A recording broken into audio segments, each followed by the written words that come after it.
Students, आज का हमारा टॉपिक रहेगा सरल रेखीय आकृतियाँ, यानी कि विभिन्न प्रकार के जो डायग्राम्स होते हैं उनके एंगल्स एंड प्रॉपर्टी क्या होते हैं, कितने कितने के उनके एंगल्स होते हैं, कितनी साइड्स उनकी इक्वल होती हैं और किसका क्या नाम है, किस प्रॉपर्टी के कारण है, वो सारी बातें हम इस आज की वीडियोज़ के अंदर पढ़ेंगे। सबसे पहले कुछ बेसिक नॉलेज देख लेते हैं। 3 या 3 से अधिक सरल रेखाओं से घिरी हुई समतलीय आकृति को सरल रेखीय आकृति कहते हैं। यानी कि 3 या 3 से ज़्यादा जो सरल रेखाएं होंगी उनसे घेरने के बाद जो एक ही तल के अंदर फिगर बनेगी, उस फिगर का नाम क्या होगा? सरल रेखीय आकृति, जो सरल रेखा को मिलाने से बनेगी।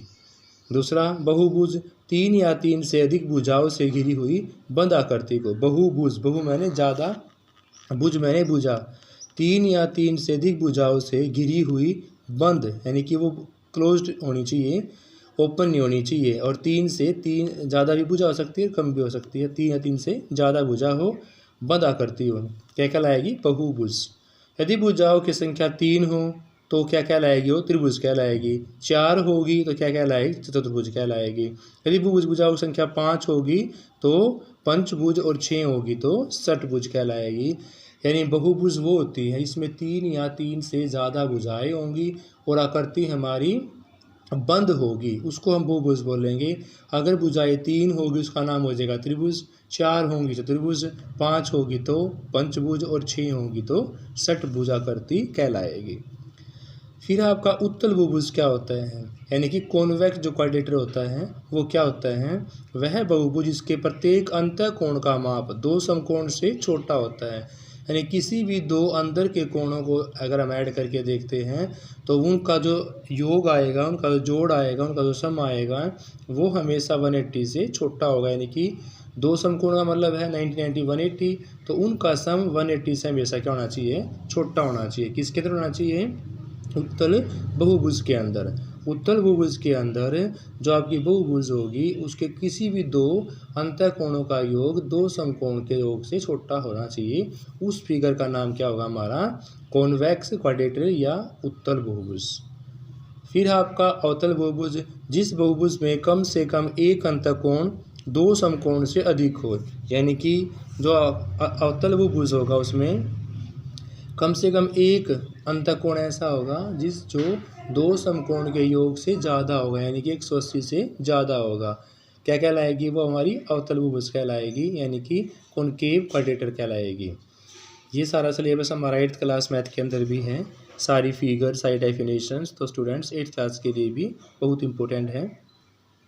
समबाहु त्रिभुज, जब किसी बहुभुज की सभी भुजाएं समान माप की हो, सम यानी कि बराबर, बाहु मैंने भुजाएं, जब किसी बहुभुज की सारी भुजाएं समान माप की होंगी उसका नाम क्या हो जाएगा? समबाहु त्रिभुज, यानी कि इक्विलेटरल ट्रायंगल।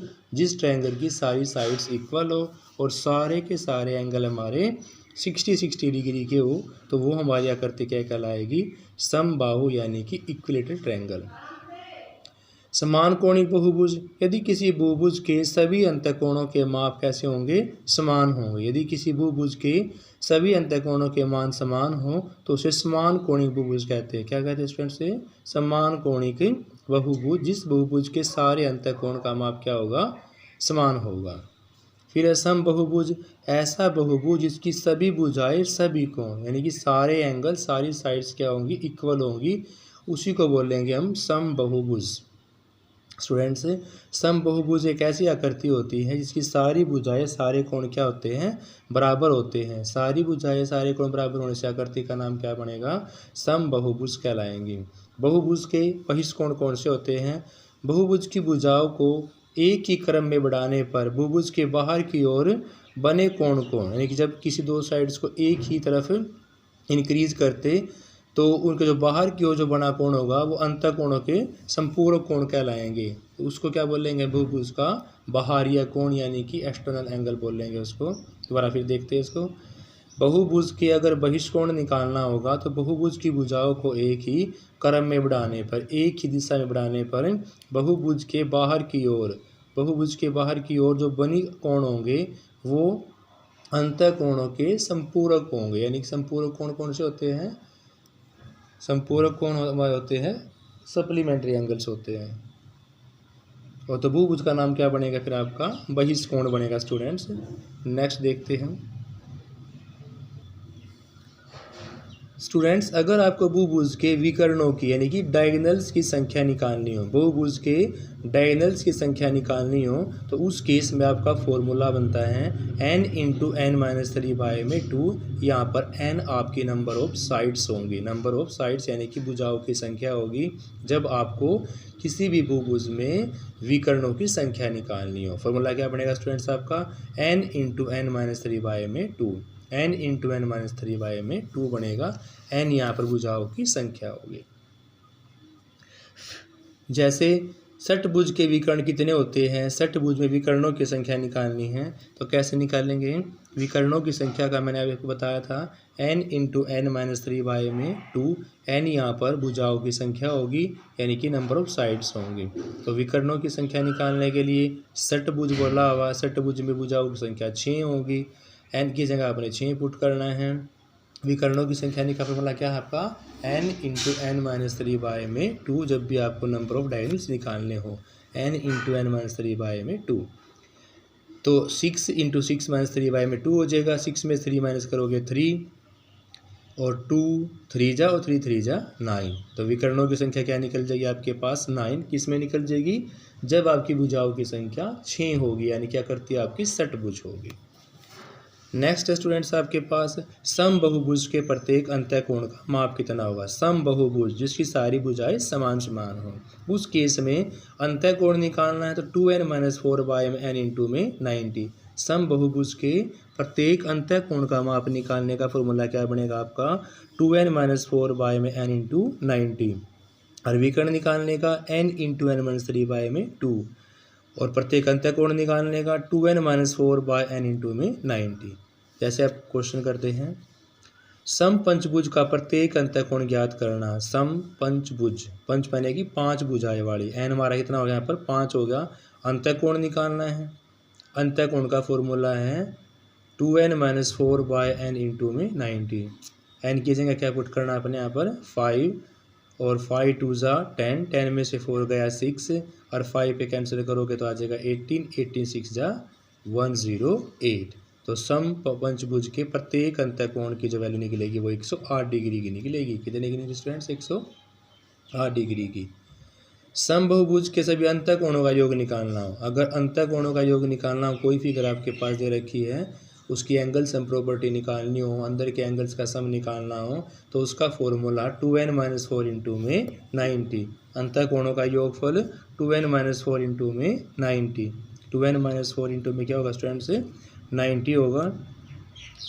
एग्जाम्पल ले लेते हैं, एक सम अष्टभुज के सभी अंतःकोणों का योगफल निकालना। सम अष्टभुज में 2n माइनस 4 इंटू में 90। अष्टभुज आया है तो n हमारी कितना हो जाएगा 8। 2n माइनस 4 90 में n की जगह पुट कर दो 8, 16 हो जाएगा। 4 माइनस करोगे 12, 12 की 19 से 90 मल्टीप्लाई करोगे 1080। इस प्रकार से आप अंतःकोणों का योग निकाल सकते हैं। देखो स्टूडेंट्स, विकर्णों की संख्या निकालनी हो n इंटू एन माइनस 3/2 हो जाएगा। और अगर अंदर के कोणों का सम निकालना हो तो 2n माइनस 4 इंटू में 90 हो जाएगा। और अगर प्रत्येक अंतःकोण निकालना हो समबाहुभुज का तो उस केस में 2n माइनस 4/n इंटू में 90। तो ये आपने 3 फॉर्मूले याद करने हैं जिससे आप क्वेश्चन को आसानी से सोल्व कर सकते हैं।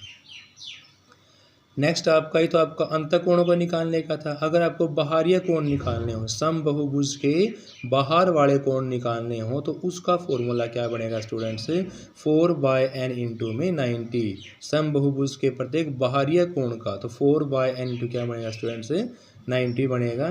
तो कर दो 4/n इंटू में 90 जिससे आप बाहरी कोण निकाल सकते हैं। देखो स्टूडेंट्स, सम पंचभुज के प्रत्येक बाहरी कोण का मान निकालना है तो सम पंचभुज का प्रत्येक बाहरी कोण के लिए 4/5 इंटू 90, यानी कि सम पंचभुज है तो 4/n इंटू 90 था। n यहाँ पर 5 है तो 5 रख देंगे। 18 5 90, 18 चौक 72, यानी कि आपका आंसर निकल जाएगा 72 डिग्री। जब आपको बाहरी कोण निकालने तो 4/n इंटू में 90, 4/n इंटू में 90। और समबाहुभुज के सभी बहिष्कोणों का योग निकालना हो, सारे के सारे बाहरी कोणों का सम निकालना हो तो उस केस में क्या हो जाएगा 4 इंटू में 90, यानी कि 360 डिग्री होता है। यानी सम बहुभुज के सारे बाहरी कोणों का योग जो होता है 4 इंटू 390 360 डिग्री। जैसे एक सम बहुभुज में भुजाओं की संख्या आपके पास 6 है, सभी बहिष्कोणों का योग निकालना कितना होगा? सभी बहिष्कोणों का योग, तो बहिष्कोणों का योग आपके पास कितना होगा स्टूडेंट्स? यहाँ पर 360 डिग्री होगा। अब हम त्रिभुज के बारे में सारा कुछ पढ़ चुके हैं। अब हम चतुर्भुज के बारे में पढ़ेंगे, उनकी फिगर्स के बारे में, उनके एंगल्स के बारे में, उनकी साइड्स के बारे में। इन्हें का 4 भुजाओं से घिरी हुई बंद आकृति। देखो त्रिभुज बंद आकृति थी, लेकिन वहाँ पर फर्क ये था कि भुजाएं हमारी 3 थी। यहाँ हमारी भुजाएं कितनी हैं? 4 है। आकृति कैसी है? बंद है। तो क्या कहलाएगी? चतुर्भुज कहलाएगी। 4 भुजाओं से घिरी हुई आकृति क्या कहलाएगी? चतुर्भुज कहलाएगी। चतुर्भुज के 4 अंतःकोण और 2 विकर्ण होते हैं। हमेशा 4 कोण होंगे चतुर्भुज के अंदर और 2 उसके डायगोनल यानी कि विकर्ण होंगे। चतुर्भुज के चारों अंतःकोणों का योग कितना होगा स्टूडेंट? 360 डिग्री होगा। 3 प्रॉपर्टी होगी, देखो 4 भुजाएं होंगी, 4 अंतःकोण होंगे, 2 डायगोनल्स होंगे और चारों अंतःकोणों का जोड़ 360 डिग्री होगा। अब आपका है पैरेललोग्राम, यानी कि समांतर चतुर्भुज को हम क्या बोलेंगे? पैरेललोग्राम बोलते हैं। ऐसा चतुर्भुज जिसकी आमने सामने की भुजाएं बराबर व समांतर भी हो, यानी कि आमने सामने की भुजाएं जैसे A B equal D C भी है और A B parallel D C भी है। इसी प्रकार A D equal to B C भी हो और A D parallel B C भी हो, यानी कि आमने सामने की दोनों भुजाएं बराबर भी हो और समांतर भी हो, तो उसी को बोल लेंगे हम समांतर चतुर्भुज। दोनों पेयर हमारे इक्वल एंड पैरेलल होने चाहिए। सम्मुख भुजाएं सम्मुख कोण समान होते हैं, विकर्ण एक दूसरे को समद्विभाजित, यानी कि जो हमारा पैरेललोग्राम होता है उसके डायगोनल बाइसेक्ट करते दूसरे को। डायगोनल क्या करते हैं? बाइसेक्ट करते हैं। ये चारों हिस्से आपस में क्या होंगे? इक्वल होंगे और सम्मुख भुजाएं सम्मुख कोण भी क्या होंगे? उसकी बराबर होंगे। ये आपकी प्रॉपर्टी थी पैरेललोग्राम की। अब हम करते हैं रेक्टेंगल की, जिसको हम बोलते हैं हिंदी में आयत। रेक्टेंगल को आयत। ऐसा चतुर्भुज जिसकी आमने सामने की भुजाएं बराबर हो, सिर्फ आमने सामने की। एक पेयर आपका ए बी का डी सी के साथ होगा और ए डी का बी सी के साथ, यानी कि ए बी हमारी बराबर होगी डी सी के और ए डी बराबर होगी हमारी बी सी के। दोनों बराबर नहीं होंगे, ये इसके बराबर होगा, ये इसके बराबर होगा और सारे के सारे एंगल कितने के होंगे? उसके 90 डिग्री के होंगे। 4 ही एंगल होंगे, 4 के 4 एंगल में 90 के होंगे। दोबारा फिर करते हैं। ऐसा चतुर्भुज के आमने सामने की भुजाएं बराबर हो और प्रत्येक कोण 90 डिग्री का हो, वो हमारा क्या कहलाएगा स्टूडेंट्स? आयत कहलाएगा। और आयत के जो सभी गुण होते हैं वो समांतर चतुर्भुज के बराबर ही होते हैं। देखो इसके डायगोनल्स भी क्या करते हैं? हमारे बाइसेक्ट करते हैं और 2 ही डायगोनल्स इसके अंदर भी होते हैं, यानी कि डायगोनल बाइसेक्ट भी करेंगे और संख्या में 2 होते हैं। नेक्स्ट स्टूडेंट्स आपका स्क्वायर यानी कि वर्ग। ऐसा चतुर्भुज जिसकी चारों भुजाएं बराबर हो, प्रत्येक कोण 90 का हो, यानी कि चारों कोण 90 के होंगे, चारों साइड्स कैसी होंगी? उसकी इक्वल होंगी। उस भुजा उसको डायग्राम को क्या बोलेंगे स्टूडेंट्स? स्क्वायर यानी कि वर्ग बोलेंगे। जैसे इस आकृति के अंदर A B B E D और ए डी चारों साइड्स आपस में इक्वल हैं, इसके डायगोनल्स भी आपस में इक्वल हैं और डायगोनल्स क्या करते हैं? दूसरे को समकोण पर समद्विभाजित करते हैं, यानी कि जो आपका स्क्वायर होगा उसके डायगोनल्स आपके 90 डिग्री पे कट करेंगे। Bisect each other at right angles. ऐसा चतुर्भुज जिसकी चारों भुजाएं बराबर भी हो, प्रत्येक कोण 90 डिग्री का हो और वर्ग के जो डायगोनल्स होते हैं वो बराबर भी होते हैं और एक दूसरे को समकोण पर समद्विभाजित करते हैं। इस प्रकार क्या कहलाएगी? आपकी स्क्वायर यानी कि वर्ग कहलाएगी। नेक्स्ट आपके पास है समचतुर्भुज, यानी कि समचतुर्भुज के अंदर ऐसा चतुर्भुज जिसकी सभी चारों भुजाएं समान हो और विकर्ण जो होते हैं दूसरे को समकोण पर समद्विभाजित करते हैं, यानी कि चारों भुजाएं इसकी बराबर होंगी जैसे आपकी स्क्वायर के अंदर होती हैं और जो इसके डायगोनल्स होते हैं वो समकोण पर ही काटते हैं, ना कि बाइसेक्ट करते हैं। खाली बाइसेक्ट भी करेंगे लेकिन जो एंगल्स होंगे यहाँ पर कितने के होंगे? वो सारे 90 डिग्री के होंगे। तो समचतुर्भुज हमारी एक ऐसी आकृति होंगी इसकी सारी भुजाएं समान हो और दो सारे विकर्ण जो है दूसरे को समकोण पर समद्विभाजित करते हो, वो आकृति क्या कहलाएगी? हमारी समचतुर्भुज कहलाएगी। जैसे इसके अंदर ए बी सी डी में सारी भुजाएं बराबर हैं और जो AC और BD हमारे वो O पॉइंट पर क्या करती है स्टूडेंट्स, वो बाइसेक्ट करती है, यानी कि 90 डिग्री पर काटती है। समलंब है ऐसा चतुर्भुज जिसमें भुजाओं का एक जोड़ा बराबर हो। देखो पैरेललोग्राम में दोनों जोड़े बराबर थे, लेकिन यहाँ पर हमारे दोनों बराबर नहीं होंगे, एक जोड़ा समांतर होगा, क्या कहलाएगा, समलंब चतुर्भुज कहलाएगा,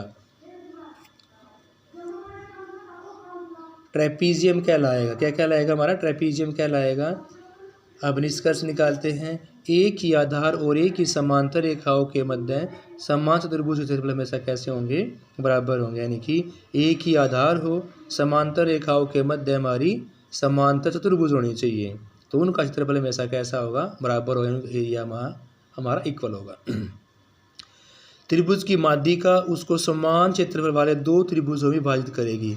मान लिया त्रिभुज की माध्यिका ऐसे मिला दे हम D को B के साथ, जो ट्रायंगल्स यहाँ पर बनेंगी उनका एरिया आपस में कैसा होगा, हमेशा इक्वल होगा। जैसे मैं AC को मिला दूँ, दो ट्रायंगल्स फॉर्म होंगी, इन ट्रायंगल्स का एरिया आपस में प्रॉपर्टी के कारण इक्वल होगा। एक समचतुर्भुज की आसन भुजाओं के अगर मध्य बिंदु से मिला लें, जो चतुर्भुज बनेगा उस चार भुजाओं वाली आकृति का नाम बनेगा आयत, यानी कि रेक्टेंगल। कैसे, एक समचतुर्भुज की आसन भुजाओं के मध्य बिंदुओं को मिलाने से जो चार भुजाओं की आकृति बनेगी वो क्या कहलाएगा, हमारा आयत, यानी कि रेक्टेंगल कहलाएगा। नेक्स्ट स्टूडेंट्स हमारे पास परिकेंद्र क्या कहलाएगा, ऑर्थो सेंटर, यानी कि परिकेंद्र, ऑर्थो सेंटर।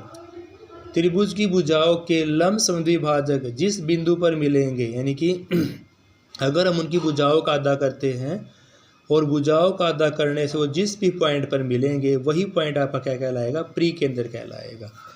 यानी कि आपको याद रखना है, परिकेंद्र के अंदर हमने सारी साइड्स का लंब समद्विभाजक खींचना है, साइड्स का परपेंडिकुलर खींचोगे, लंब समद्विभाजक खींचोगे, जिस पॉइंट पर तीनों आकर मिलेंगे वही पॉइंट क्या कहलाएगा, आपका परिकेंद्र कहलाएगा। अंतःकेंद्र त्रिभुज के कोणों के समद्विभाजक, यानी देखो भुजाओं का था हमारा लंब समद्विभाजक, इसमें हमने एंगल्स का लंब समद्विभाजक करना है, ना कि साइड्स का। तो अंतःकेंद्र में हमने जो एंगल हैं उनको हमने समद्विभाजक करना है। समद्विभाजी करने के बाद जिस पॉइंट पर वो मिलेंगे वही हमारा क्या कहलाएगा, अंतःकोण। अंतःकोण में हमने क्या करना है, एंगल का बाइसेक्ट करना है, और परिकेंद्र में हमने साइड का लंब समद्विभाजक यानी परपेंडिकुलर खींचना है। लंब केंद्र क्या कहलाते हैं, त्रिभुज के तीनों शीर्ष लंब जिस बिंदु पर मिलते हैं, यानी कि अगर हम शीर्ष से लंब गिराएंगे और जहाँ तीनों लंब आपस में आकर मिलेंगे वो हमारा लंब का केंद्र कहलाएगा। यानी कि अगर एंगल्स का परपेंडिकुलर करते हम और सारे परपेंडिकुलर जिस पॉइंट पर आकर मिलते हैं वही हमारा परपेंडिकुलर का सेंटर कहलाता है। क्या बोलेंगे इसको हम, लंब का केंद्र। त्रिभुज के तीनों शीर्ष लंब जिस बिंदु पर मिलेंगे वही पॉइंट्स आपका लंब का केंद्र कहलाएगा। केंद्र यानी कि सेंट्रोइड। त्रिभुज की जो माध्यिकाएं होती हैं जिस पॉइंट पर सारी जाकर मिलेंगी उसी पॉइंट्स का नाम क्या होगा, सेंट्रोइड होगा। यानी सेंट्रोइड जो होता है हमारा ट्रायंगल्स का, उसमें जो आपके एंगल बाइसेक्टर होते हैं वो तीनों जिस पॉइंट पर जाकर मिलेंगे वही आपका सेंट्रोइड यानी कि केंद्रक कहलाएगा। स्टूडेंट्स आज की लास्ट डेफिनेशन है माध्यिकाएं यानी कि मीडियंस क्या होती है। माध्यिकाएं यानी कि मीडियंस क्या होती हैं, त्रिभुज के शीर्ष से सामने वाली भुजा के मध्य बिंदु को, शीर्ष से सामने वाली भुजा के मध्य बिंदु को मिलाने वाली रेखा क्या कहलाएगी, आपकी माध्यिका कहलाएगी। केंद्र त्रिभुज की भुजाओं को हमेशा 2:1 के अनुपात में विभाजित करेगा। यानी कि जो केंद्रक होता है त्रिभुज की जो मीडियंस होती है उन मीडियंस को हमेशा 2:1 के अंदर डिवाइड करेगा। आपने चीज़ याद करनी है कि जो मीडियंस होता है जो वहाँ से साइड्स गुजारी जाएगी वो मीडियंस को हमेशा 2:1 के अंदर डिवाइड करेगा। तो देखो स्टूडेंट्स, हमने आज ट्रायंगल्स के बारे में और जो चार भुजा वाली आकृति होती है उनकी प्रॉपर्टी पढ़े, उनके टाइप्स पढ़े, उनके एंगल्स पढ़े। तो इस प्रकार से हम आगे भी वीडियोस इसी प्रकार करेंगे। चतुर्भुज की प्रॉपर्टी, उनके कुछ प्रॉपर्टी आधार पे जो क्वेश्चंस होते हैं उनको सोल्व करेंगे। तो ये जो आपकी क्लास है वो 8th क्लास के लिए बहुत इंपॉर्टेंट है। तो इसलिए स्टूडेंट्स इस क्लास को देखें और शेयर करें। Thank you students.